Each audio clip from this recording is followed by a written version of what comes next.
సింహరాశి. మఘ 4 పాదాలు, పుబ్బ 4 పాదాలు, ఉత్తర 1వ పాదం.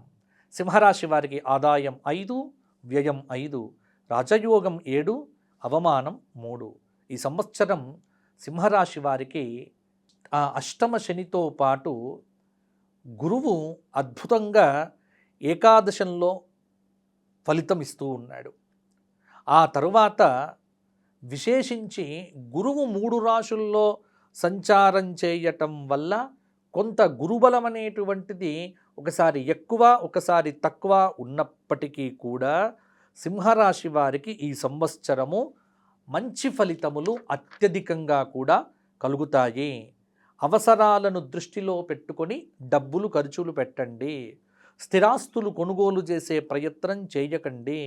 సమస్త కార్యములలో కొన్నిసార్లు విరోధం అనేటువంటిది పెరుగుతుంది.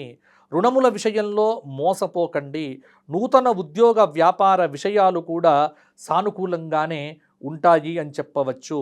మీ చుట్టూ కూడా ఇబ్బంది పెట్టేటువంటి వారు ఉన్నప్పటికీ కూడా ఇబ్బందులు పడకుండా జాగ్రత్తగా ఉండండి. ఒక వ్యవహారంలో సింహరాశి వారికి పెద్దల ఆశీస్సులు లభిస్తాయి. ఆర్థిక విషయాలలో ఎవరిని నమ్మి మోసపోకండి. మీ రంగాల్లో సమయానుకూలంగా ముందుకు సాగి అనుకున్నది సాధిస్తారు. ముఖ్యమైనటువంటి విషయముల యందు తొందరపాటు పడకండి.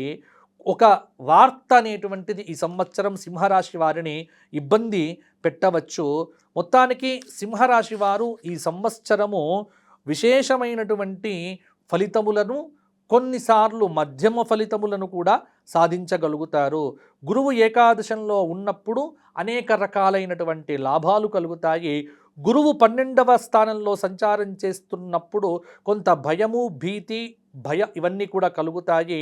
ఆ తరువాత గురువు జన్మరాశిలో సంచారం చేసేటప్పుడు మాత్రము స్థానచ్యుతి, అధికమైనటువంటి ఖర్చులు అనేటువంటివి కూడా ఉంటాయి. ఏప్రిల్, మే, జూన్లలో కీర్తి ప్రతిష్టలు బ్రహ్మాండంగా పెరుగుతాయి. జూలై, ఆగస్టు, సెప్టెంబర్లలో గ్రహబలం అనేటువంటిది పెద్ద గొప్పగా లేదు. అక్టోబర్, నవంబర్, డిసెంబర్లలో పరిస్థితులకు అనుగుణంగా మిమ్మల్ని మీరు మార్చుకుంటే మంచిది. జనవరి, ఫిబ్రవరి, మార్చు, ఏప్రిల్లో తెలివిగా సమస్యలను పరిష్కారం చేసుకోవడంలో ముందుకు వెళ్తే సరిపోతుంది. ఈ సంవత్సరం సింహరాశి వారు శని, రాహు, కేతు, గురువులకు శాంతి చేయించండి. రోజు గోపూజ, నవగ్రహ పూజ చేయించడం శ్రేయస్కరము. నిత్యం రావి చెట్టు కింద ఉన్న ఆంజనేయ స్వామి వారి దేవాలయం చూసుకొని శ్రీరామ శరణం మమ అని 11 ప్రదక్షిణములు చేస్తే అద్భుతమైన ఫలితములు మీకు సిద్ధించగలుగుతాయి.